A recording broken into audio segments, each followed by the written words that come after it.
Pessoal, sejam bem-vindos ao nosso novo episódio do ArchiCast. Nós estamos aqui com um grande convidado, Ricardo Maranhão, presidente da Beclean, fundador da Orbis, e ele vai trazer hoje para nós grandes aprendizados. E ele foi pioneiro aí no selo da ONA, foi a primeira empresa, né, que pegou o selo da ONA para uma instituição que não é uma instituição hospitalar, que presta serviço, e foi um grande desafio, né? E durante essa conversa hoje, ele vai trazer para vocês, para nós, grandes aprendizados. Ricardo, faça as honras também de se apresentar, por gentileza. Obrigado, Thiago. Gostaria de agradecer o convite de estar aqui com vocês. Para quem não me conhece, eu sou Ricardo Maranhão, sou engenheiro eletricista de formação e clínico, especialista em engenharia clínica. Sou o diretor executivo da Orbis Engenharia Clínica e Hospitalar e atualmente sou presidente executivo da Associação Brasileira de Engenharia Clínica. Trabalho nessa área já há 28 anos. Esse tópico aí é um tópico muito importante. A Beclean, ela tem um papel aí muito importante. Faltou meu crachazinho aí da Beclean aqui, o nosso. Eu trouxe. Depois eu quero utilizar ele. Bom, Ricardo, conta pra gente, né? A nossa conversa aqui eu queria dividir entre passado, presente e futuro, né? Hoje você me deu um feedback que para você foi bem proveitoso o selo. Como que você coloca um paralelo de como é que era antes e depois para você e como empresário? É bem interessante, Thiago. Vou voltar no tempo, né? O selo ele foi lançado em final de 2019, para ser mais exato, novembro. Então, em 2019, em maio de 2019, eu me deparei com um convite para testar o selo, testar o manual. Então, nós fomos escolhidos para ser o piloto do manual. E, sem pensar duas vezes, eu aceitei o desafio. E em junho a ONA estava dentro da Orbis, testando o que seria o futuro manual da engenharia clínica, que ia ser lançado em novembro. E a partir dali eu lancei o desafio dentro da empresa. Eu falei, eu quero ser a primeira empresa de engenharia clínica a ter o selo.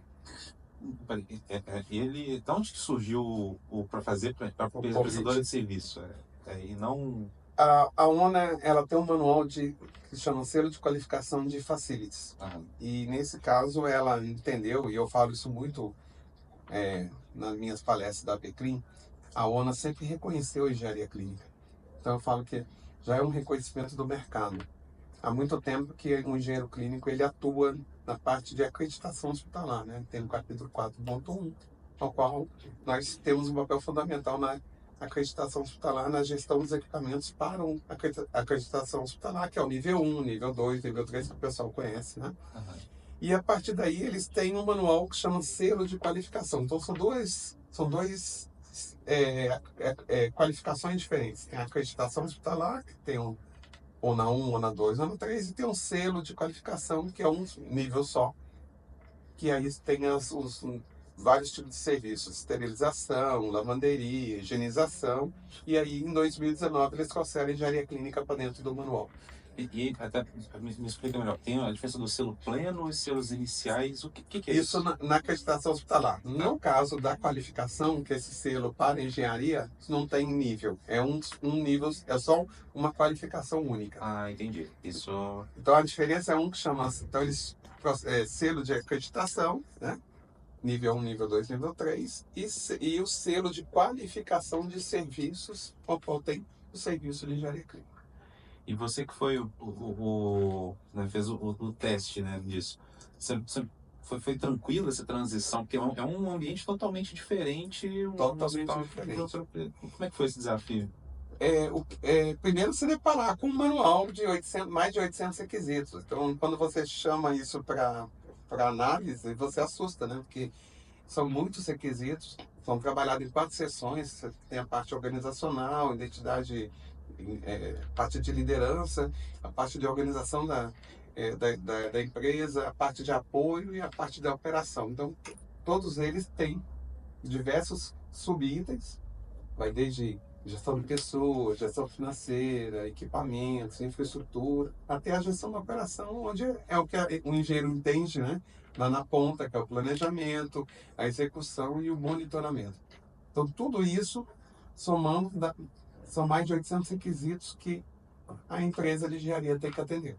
Esses 800 requisitos, você diz, no caso mesmo, a empresa, não o hospital, 800 requisitos mesmo Para a empresa. para a Nós empresa. estamos falando do selo de engenharia clínica. Então, já é dentro da empresa. Então, a parte organizacional, de apoio e de operação, né, é focado dentro da empresa de engenharia clínica. Não é mais no hospital.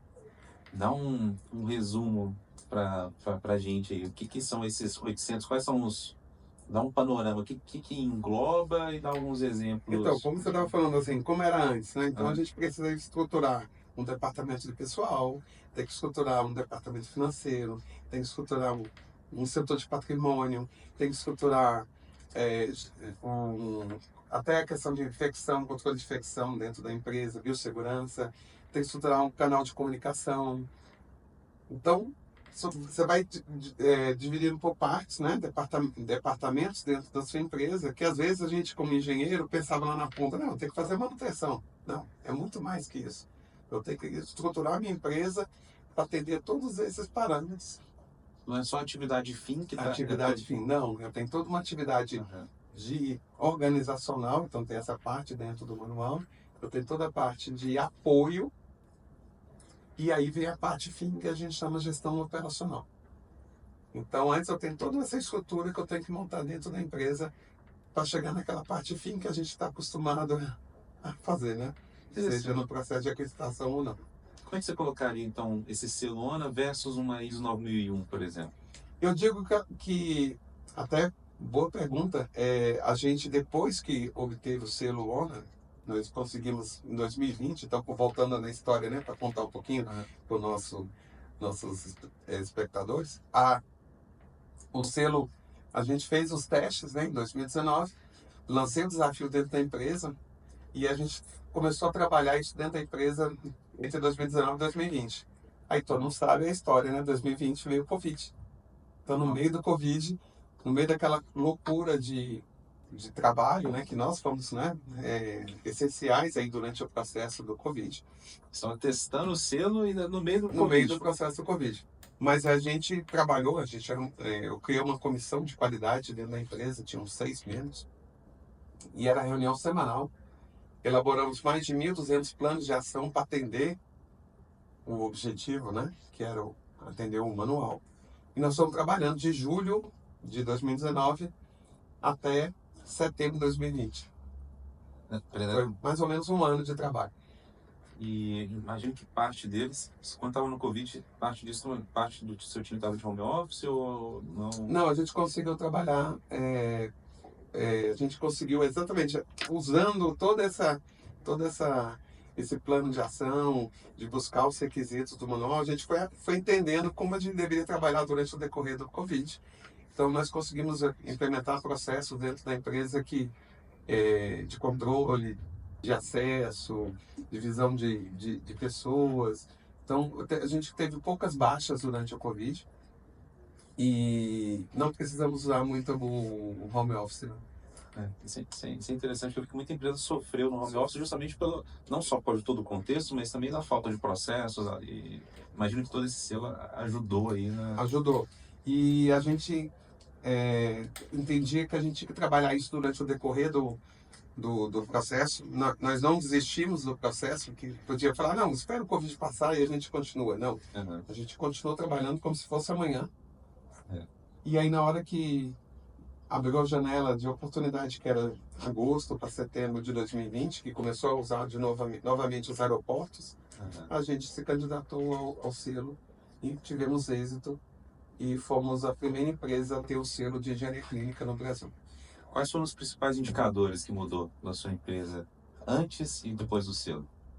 Eu digo que a gente criou uma musculatura, uma estrutura que a gente não tinha.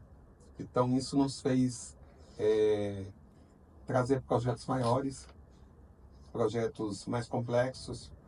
A gente, assim, mais ou menos, eu posso dizer assim, nós saímos de uma estrutura de 100 pessoas para 400. Então, antes do seu, você tinha 100 pessoas no time, de headcount, e depois você foi para 400. Hoje a gente tem mais de 400 funcionários.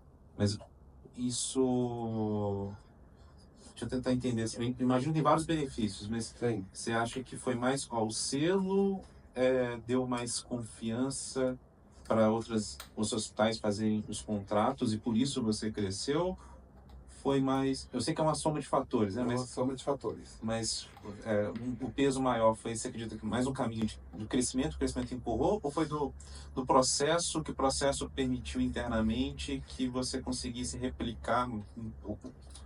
Me explica um pouco melhor, como é que foi Então, o início? a cultura da qualidade a gente já tinha, né? A gente vamos dizer, a gente já tinha mais de 45, participava de mais de 45 auditorias da ONA de acreditação hospitalar, seria o nível 1, nível 2, nível 3. Então, a cultura da qualidade a gente já tinha, e a gente já tinha esse contato com os hospitais que buscavam qualidade.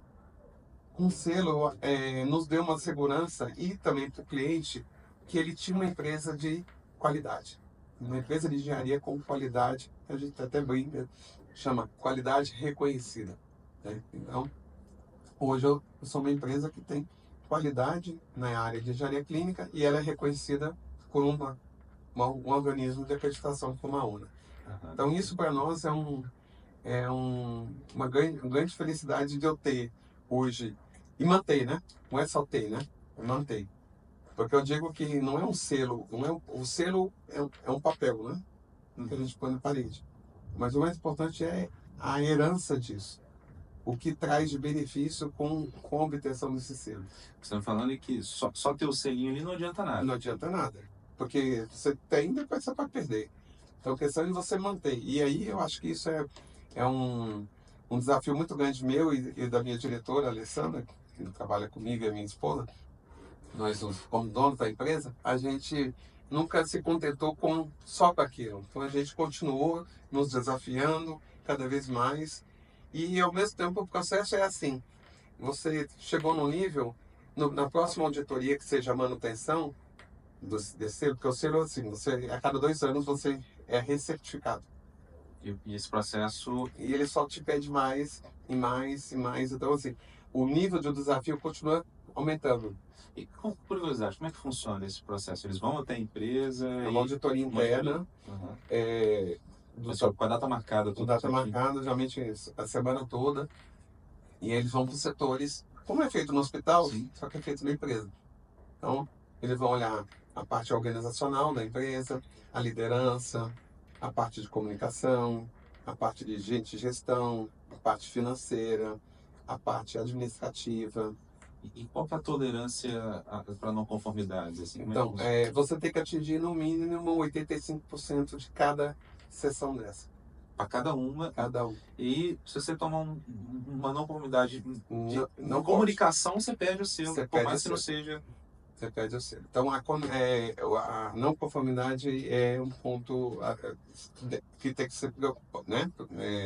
Tem que ser analisado sempre para que a gente não tenha não conformidades. Você pode ter algumas conformidades parciais, mas a não conformidade é um ponto crítico.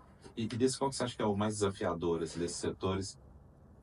Assim, se você tivesse as moedinhas assim, olha, eu tenho que colocar mais energia aqui, que esse aqui é o mais fácil das coisas talvez não saírem como planejado. O principal que eu acho é quando você vai para a ponta, né?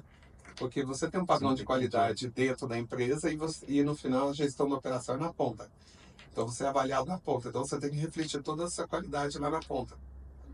Então o maior desafio é você conseguir, durante todo o processo, reproduzir tudo que você elaborou, implementou e está executando lá na ponta e monitorar essa execução.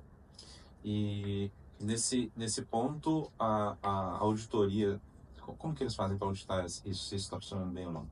Então, a auditoria tanto dentro da empresa quanto em alguns hospitais. Eles vão para campo também. Vão para campo também. Então, se escolhe uma amostra determinada de hospitais que você é responsável e vai auditar a sua equipe lá na ponta também.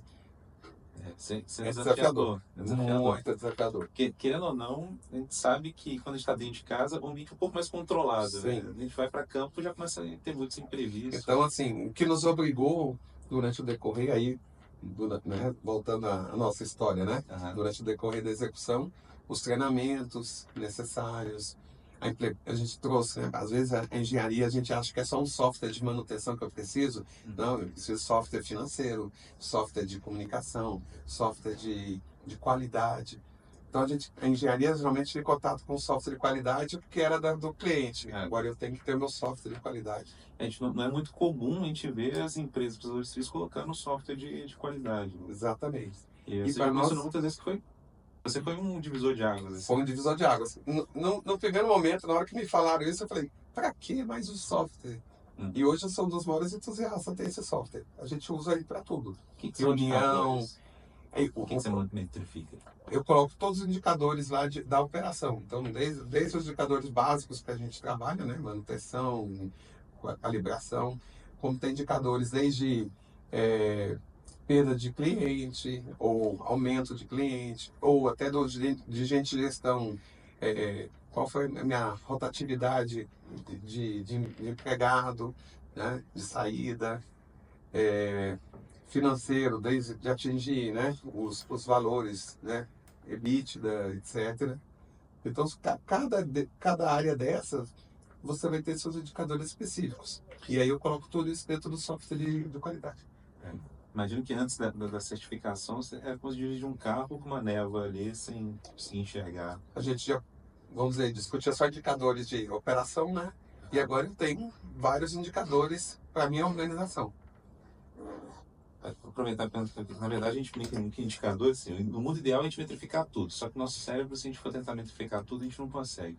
Você ganhou na Mega Sena, Ricardo, você foi lá para uma ilha deserta, mas ainda assim você tem um apego ao, você vai acompanhar a distância, o crescimento dela. O que seriam os 3 principais indicadores que você iria, enquanto você está tomando o seu Manhattan, né, que você comentou ali que você é um especialista em fazer os Manhattans, o que seria os 3 indicadores principais que você iria metrificar a distância para saber que está indo bem? Na operação, eu digo que são os indicadores da execução da manutenção e das calibrações, né? Porque a gente tem que pensar na execução, porque é um dos requisitos fundamentais ali. Eu estou monitorando o que eu planejei e executei, né? Dentro da instituição, nesse caso. No caso, como a ONA nos preconiza a questão do custo-benefício, da garantia do funcionamento econômico da nossa instituição como empresa, né? Eu tenho que garantir que ela funciona e ela é econômica, né? Então, pensar na rentabilidade dos nossos contratos. Então, você começa a olhar para dentro do contrato. Você viu quais desses contratos são rentáveis, quais não são, o que eu preciso melhorar, né? E a outra questão é mesmo você trabalhar dentro do recursos humanos. Esse é um ponto fundamental que eu acho que como é que eu consigo capacitar esses recursos humanos. A gente comentou isso, né? A gente trabalha hoje com um programa de estágio. A gente tem um programa de estágio hoje com mais de 40 estagiários por semestre. Então, os 40, para cada semestre, você troca os 40? Não, assim, em média 40, né? O contrato de estágio acho que vai de 1 ano a 2 anos. Né? Mas geralmente a gente pega no mínimo 1 ano, ideal. Curiosidade, um benchmark, assim, desses 40, quantos que se convertem para depois seguir a carreira? Você fala assim, isso aqui faz sentido para a trilha. Vou dar uma ideia para você. No último ano passado, a gente tinha 10 estagiários de engenharia biomédica. Nós absorvemos 9. Então, foi bem interessante isso. Então, você acredita, então tem uma taxa de aproveitamento alta? Tem. Então, assim, o estágio é bom para você identificar pessoas que possam ser oportunidades para elas dentro da empresa. Se você é estagiário da UOB, está assistindo isso, é uma notícia boa. Já vai ter uma trilha de carreira. Sim, aí dentro quem começa a carreira, nós temos o plano de cargos de salários, de plano de sucessores. Então, agora tudo veio da ONA. Veio da ONA. Entendi. Então a gente foi implementando isso dentro da ONA, dentro da Orbis, estruturando toda uma política de cargos e salários, trabalhando os sucessores dentro da empresa. Então hoje eu tenho um coordenador regional que ele foi meu estagiário. Entendeu? Hoje ele é engenheiro coordenador de projetos, né? de regional. Como que, e nesse processo, né, de fazer a incorporação de de uma coisa que não foi desenhada a priori para uma empresa. O que foram os pontos que teve um certo... O fit de primeira não casou, precisou de ser adaptado. Assim, olha, o manual estava aqui, na hora que a gente foi ver, olha, a empresa não funciona, não dá para ser dessa forma. O que que... Por exemplo, biossegurança é mais complicado, né? Porque a gente tem a cultura da indústria, a cultura do hospital. Então, essa parte tem que ser trabalhada bem, né? Biossegurança. A biossegurança, ela envolve os fluxos de passagem dos equipamentos? Fluxo de passagem, até controle da água dentro. Esse agora tem uma salinha, tem que controlar água da caixa d'água, controle de pragas. Então, até isso, lógico que vem da cultura do serviço maior, como lavanderia, esterilização, até do hospital, mas a gente tem que adaptar isso para a nossa realidade. Entendi. E aí, por curiosidade, assim, quando você está numa relação mais mútua, para poder, junto com o órgão, né, junto com a ONU, era tranquilo, assim, você chegava e falava assim, olha, porque é um negócio meio diferente pra gente, porque você está conversando com o órgão que ele vai te certificar, e aí, para você chegar para ele e falar assim, olha, e são argumentos válidos, sólidos, mas chegar para ele e falar assim, olha, talvez não, foi uma relação tranquila, assim. É que a auditoria, geralmente quem audita são instituições acreditadas. Acreditadoras, instituições acreditadoras, as IAPs. Certo. Elas são ligadas à ONU, mas são instituições independentes ligadas à ONU. A ONU tem um modelo. Tem um modelo e algumas instituições se candidatam para ser acreditadoras. Essa instituição, quando ela vem e você quer entrar nesse processo, você recebe uma auditoria e essa auditoria ela não é só para você tem ou não tem. Então, é interessante isso. O que eu falo, o mais bonito do processo de acreditação é que ele não é só tem ou não tem. Quais são os processos de melhoria contínua que você vai... As oportunidades de melhoria. Então, quando o auditor ele tem essa capacidade de trazer processo de melhoria, o mais rico da história toda do processo de qualificação do selo é isso. Você conseguir enxergar o que você pode melhorar dentro da empresa. Não é só atender. Entendi. É melhorar. Então, lógico, desde o 2020 que a gente, né, todo ano a gente é certificado ou tem manutenção. Então, todo ano eu vou ter alguns processos de melhoria que ficam para o próximo ano. Então, aí a gente trabalha um plano de ação para isso. Mas esses processos de melhoria no sentido de o que é o manual hoje, vocês adaptaram ele, que teve, depois que vocês tiraram, tem outras empresas também tiraram o selo. Esses critérios ali, eles são mutáveis ao longo do tempo? Depois que montou o modelinho ali, ele está sendo replicado ou ele está sendo ainda assim inteirado e mudado ao longo do tempo? O que são os critérios? Boa pergunta. O manual foi lançado em 2019, com a edição 2020, foi em novembro de 2019. E agora, em outubro de 2024, vão lançar a versão 2025. Então já é a segunda versão. Então, 4 anos depois, está se lançando segunda edição ou segunda versão do manual. Então, vão ter mudanças. Entendi. Internamente, como é que funciona? Você vai, passa, e internamente, internamente, como que você faz para desdobrar? Porque você já tem os procedimentos, já tem os pontos, como que se integra isso? A gerente de qualidade, ela pega o manual e faz auditorias internas com a gente sempre. Então, a gente está avaliando quais são os setores que precisam de um processo de melhoria, quais que estão precisando alterar alguns pontos. Elabora seu plano de ação, faz o follow-up e depois elabora o plano de ação para que a gente continue atendendo os requisitos daquela sessão. E isso é feito internamente em cada departamento da empresa. Então, a gerência da qualidade trabalha com isso internamente. Então, aí apresenta para a liderança, que somos nós, né, da diretoria, cada setor, o que atingiu, o que está fazendo, o que está precisando atingir e desenvolver durante o ano, para a próxima auditoria. Perfeito. E imagino que essa mudança, as próprias, é um processo que eles vão implementando, e à medida que eles vão implementando, eles vão tendo uma relação aberta de feedback e eles vão atualizando o manual. Sim, e aí tem essas interações, tem as reuniões de indicadores de cada área, né? E análise crítica desses indicadores, e a gente vai trabalhando durante o decorrer, sempre com o olho para frente, né? Pensando no que eu tenho que obter que ficou da outra auditoria, que são os processos de melhoria, oportunidade de melhoria, e a gente vai trabalhando isso pensando já na próxima auditoria. Então, assim, eu nunca paro, o trabalho nunca para. Perfeito. Aqui na ARC a gente gosta muito de sempre quando vai olhar para alguma coisa, olhar a triagem, né? Processo, pessoas, tecnologia. Então você comentou um pouco, né, do que a tecnologia te ajudou a metrificar até os indicadores. Processo, eu entendo que é o modelo que a Ana trouxe, para pessoas. Não, mas processo, só uma questão, processo, eu tive que elaborar vários processos, porque a ONU não te entrega o processo pronto. Ela te fala que você precisa de um determinado processo. Você tem que ter um processo. Tem que ter um processo. Quem elabora, implementa e executa somos nós. Então, assim, eu não tenho uma receitinha fechada, então eu vou ter que desenvolver. E, às vezes, na auditoria, eu vou receber o feedback que aquele tipo de processo pode ser melhorado ali. Essa pergunta das pessoas eu vou colocar um pouquinho de lado, já vou voltar nela, porque você tocou num ponto importante, quero aproveitar essa deixa. Mas aí, como que... Você falou que tem vários órgãos que acreditam. O processo que a empresa ela tem que ter. Como você trabalha para... Às vezes para você realmente funciona, mas a subjetividade da pessoa que está auditando, para ela entender por que aquilo ali... Porque às vezes a pessoa ela tem uma ideia diferente, mas para você e realmente aquilo ali está funcionando. Como que funciona isso? Esse é um maior desafio.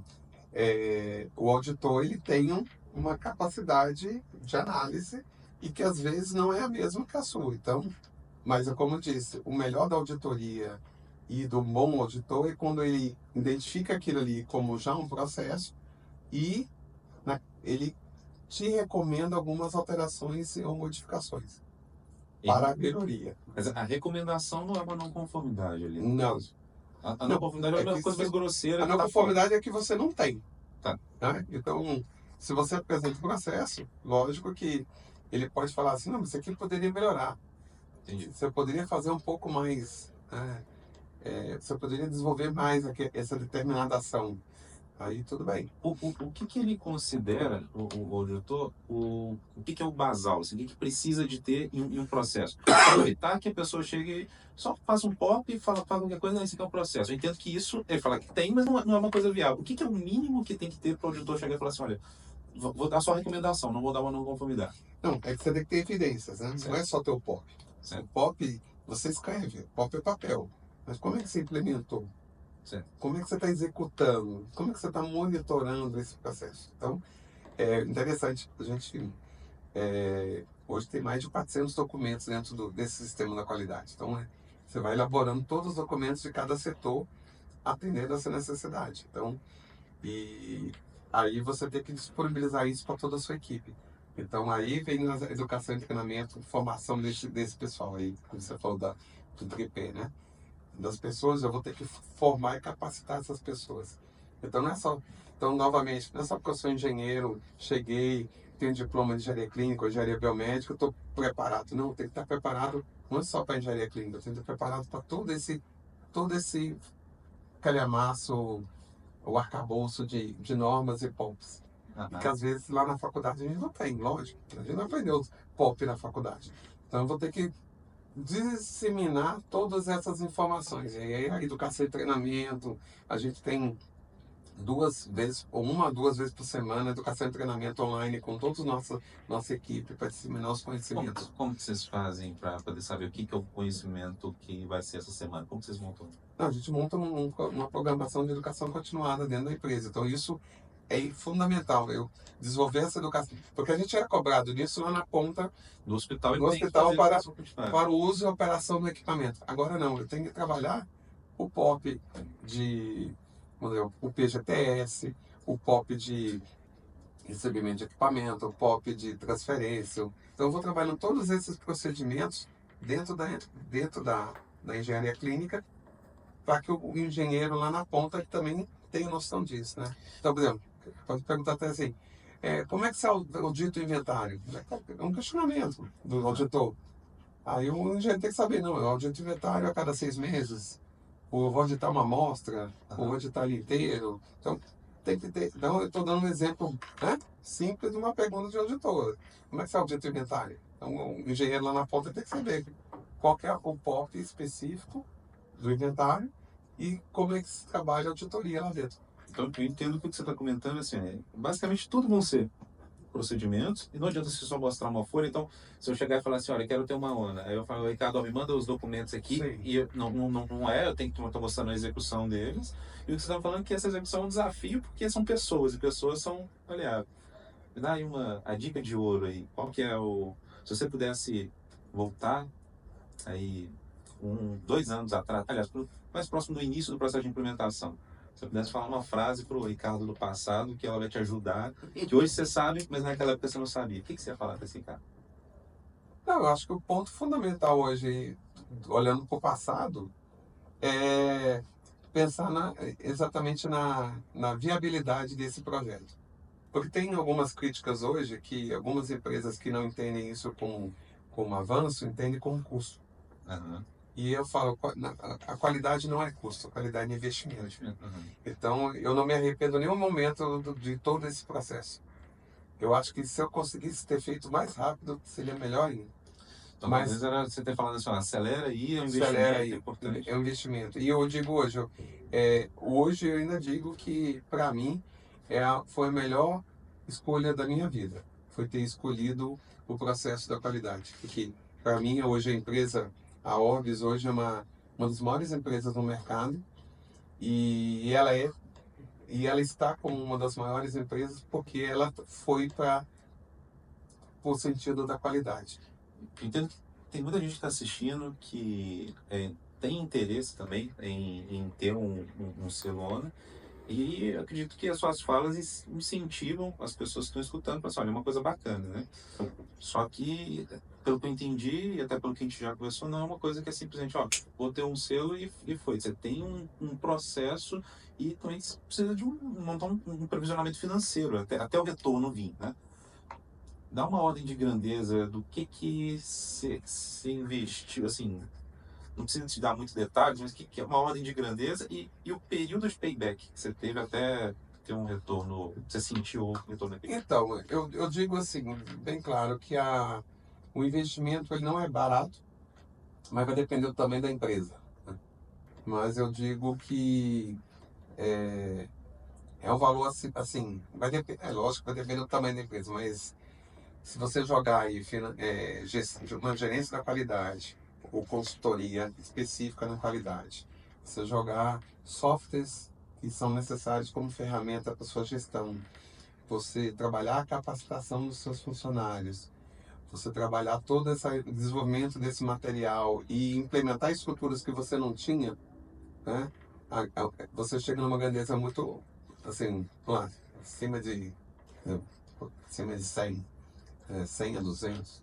Mas isso, estou falando, vai depender também do tamanho que é você, né? Por exemplo, se a gente comparar, hoje nós temos Não é garantia de sucesso também, né? Também não é garantido sucesso. Eu já vi empresas que começaram e não terminaram, tá? Entendeu? Hoje tem quantas empresas? Hoje, se você buscar no site da ONA, tem 9 CNPJs, sendo 3 a Orbis. Então, mas você tirou em 3 CNPJ? tirei 3 CNPJ. Então, porque se eu estou falando que, né, se a gente jogar, né, são 9 CNPJs. Entendi. E são 6 empresas hoje. Então, quer dizer, 5 anos depois é muito pouco. Perfeito. Então, e eu digo bem claro, não é dizer que é difícil. Difícil, qualquer processo de mudança é difícil, né? A questão é que acho que a gente tem que ter uma resiliência para isso. Cara, a gente caminhando para a parte final aí da nossa conversa, agora eu queria ver sua visão de futuro, né? Porque a gente entende que, até a gente, no bate-papo que a gente teve, as coisas elas são muito, muito mutáveis. Inclusive, você comentou de pessoas, acho que você deve também estar sentindo que a geração é diferente, né? Até o treinamento, você tem um procedimento, mas uma geração segue um procedimento de um jeito, outra geração segue de um jeito e lida de outro jeito. Então, assim, daqui para frente, como você está se preparando para as mudanças que vão ter? E você comentou também de outros selos, de outras coisas que estão surgindo. Qual que é a sua visão de futuro? O que você acha que hoje, quem está assistindo e tem um interesse no selo ONA, às vezes tem coisas que, às vezes, na sua cabeça você já está preparando para os próximos anos. O que são essas coisas? Bom, primeiro como eu falei, o selo está vindo já com a sua segunda edição. Então isso mostra que realmente ele veio para ficar, né? Apesar de ainda não ter esse número grande de empresas aderindo, para mim isso é um futuro que as grandes empresas vão ter que aderir ao padrão de qualidade ONA, que é o único que existe no mundo, gente. Não tem um selo de engenharia clínica no lugar do mundo. Então, Você fala para fora do meio qualidade. hospitalar. Então, esse é um ponto que, se alguma empresa de engenharia clínica hoje quer ser diferente do mercado, ela vai ter que buscar o selo ONA. Esse é um ponto. Ao mesmo tempo, esse selo já vem para uma área que a gente nem imaginava que ia atuar, a parte da hospitalar. Então, o novo manual agora em outubro já vem com a manutenção predial.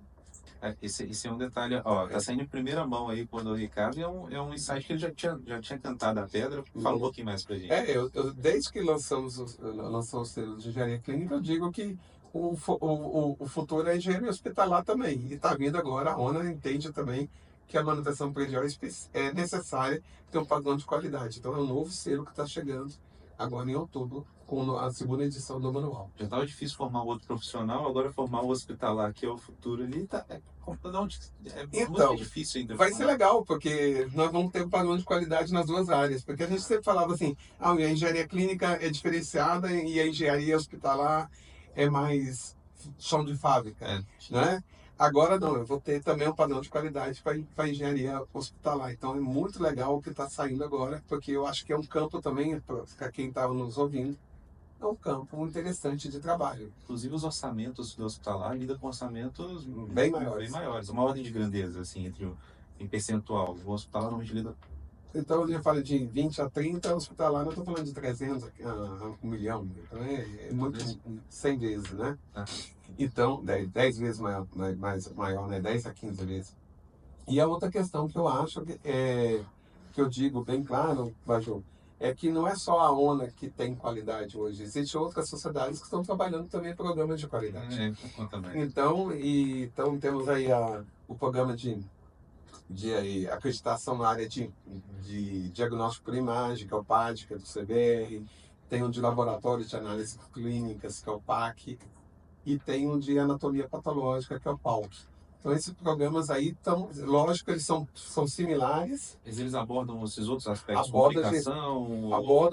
abordam também, e abordam a gestão de equipamento. Então, engenheiros entendam que existem outros programas de qualidade que vão ser cobrados aí quem está na ponta trabalhando, seja em laboratório, anatomia patológica, em clínica de radiologia.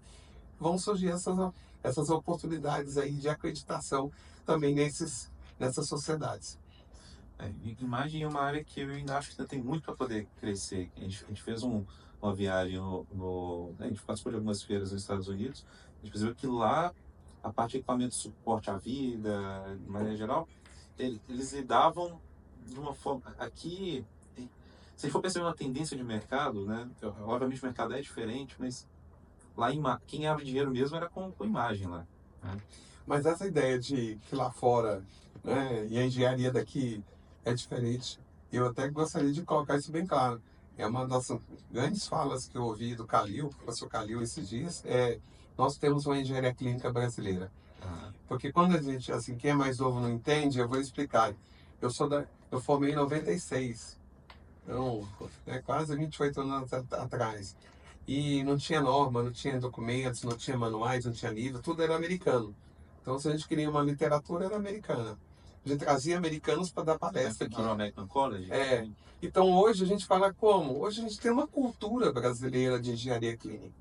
Então, hoje a gente pode falar que a nossa engenharia clínica é uma engenharia clínica brasileira. Nós temos conhecimento e nós não deixamos a desejar a ninguém fora desse país, fora do país.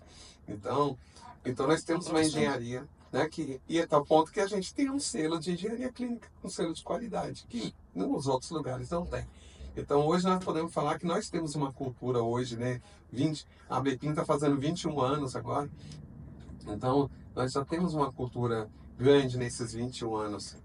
Houve uma evolução muito grande da engenharia nesses últimos anos. E isso é um patente fundamental, o reconhecimento do mercado, reconhecimento dos hospitais que precisam do engenheiro, reconhecimento do Ministério da Saúde no momento da época do Covid. E agora a gente tem um posicionamento aí futuro da cada vez mais buscar uma qualidade para a nossa engenharia clínica. Isso aí que o Ricardo falou é verdade. A gente dentro desse processo nosso de entender mercado, a gente fez, o próprio Estados Unidos mesmo, eles têm, você tem uma taxa de juros muito baixa, você troca de equipamento muito rápido, então você não precisa de pegar o equipamento na curva da banheira. Normalmente, o equipamento, quando está próximo, eles mandam para os países subdesenvolvidos ali. Então, a engenharia clínica deles é ruim? Não, é diferente, né? E aí, o que você comentou, a gente lida com desafios muito maiores, a gente forçou a desenvolver mais toda essa parte. Perfeito. Bom, Ricardo, nós estamos indo caminhando para o nosso rumo final da conversa. Eu gostei muito da visão que você teve ali de incentivar e mostrar que tem outros caminhos ali, né, entendo que, por mais que a empresa não vá numa onda, já começar por algum caminho de qualidade, você está falando que isso foi um divisor de águas para você. Agora, como você imagina, aí uma última pergunta, assim. Se você entra no hospital e conversa com médicos, muitos deles têm um certo... O que está acontecendo com a inteligência artificial tem um certo receio, né? Essas mudanças de tecnologia. Agora, inteligência artificial é um tópico que a gente vai abordar muito aqui nos próximos episódios também. O que você acredita que vai mudar com os adventos de novas tecnologias agora no que envolve qualidade, né? E aí agora pode viajar, assim, é uma visão de achismo mesmo. Assim, o que você acredita que vai acontecer nos próximos anos, pensando em geração, geração que está vindo, tecnologia que está vindo e mercado aqui no Brasil? É o que a gente estava conversando mais cedo, Baju. A preocupação na formação desse pessoal, né? Porque hoje a coisa ficou muito fácil, né? Hoje é conteúdo num clique. Mas não é só gerar o conteúdo, é entender esse conteúdo. Uhum. Então a gente tem que trabalhar esse profissional para que ele entenda o que está acontecendo. Não é só ter um indicador, ele fazer uma análise crítica daquele indicador. E esse eu acho que é o maior desafio nosso. Porque gerar conteúdo vai ser muito fácil gerar conteúdo usando inteligência artificial. Agora, como é que eu absorvo esse conteúdo? Porque o engenheiro lá na ponta, ele pode estar com os POPs, com os procedimentos prontos, né? Gerados, seja qual forma. Mas e aí?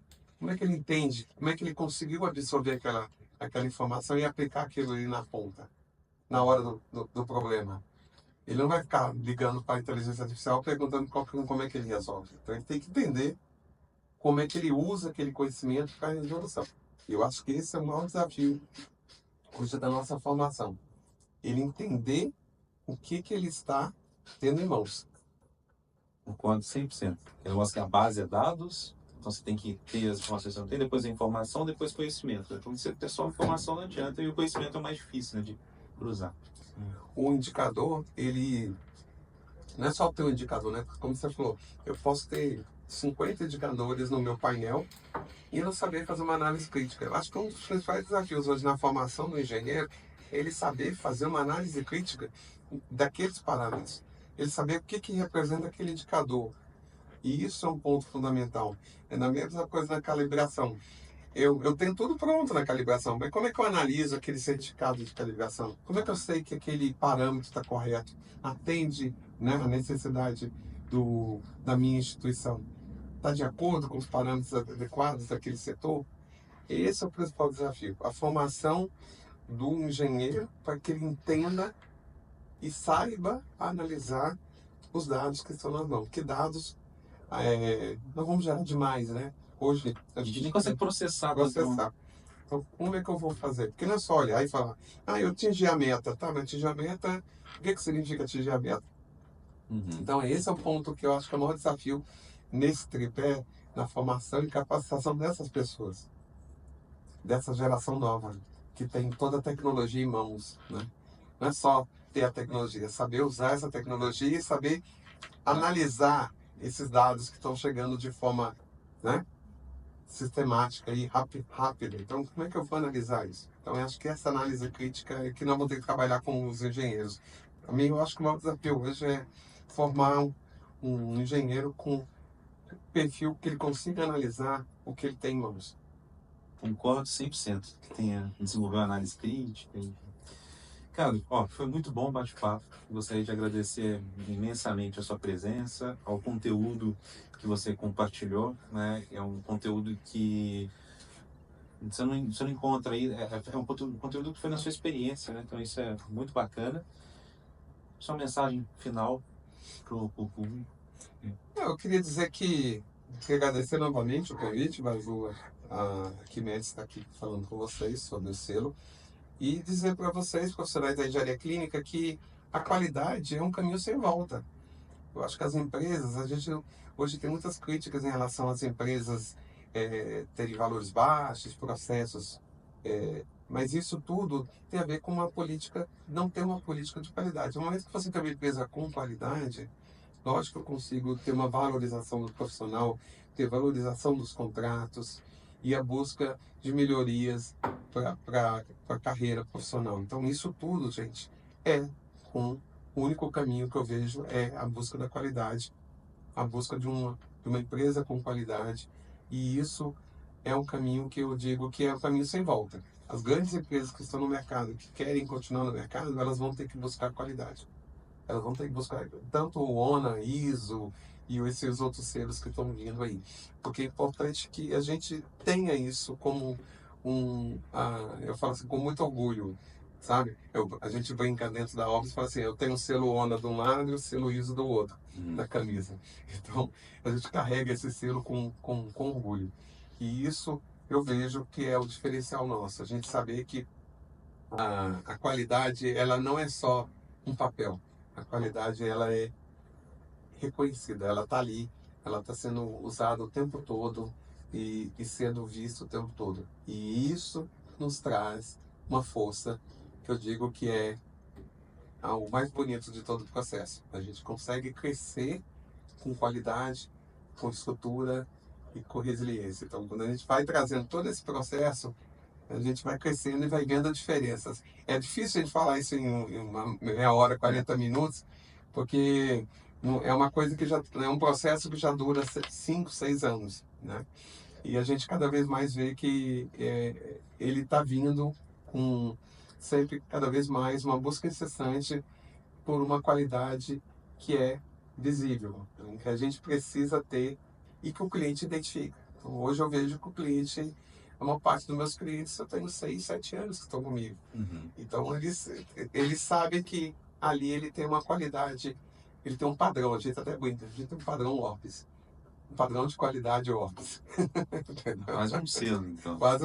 Né? Então, a gente vê, tem o padrão ONA e o padrão Orbis.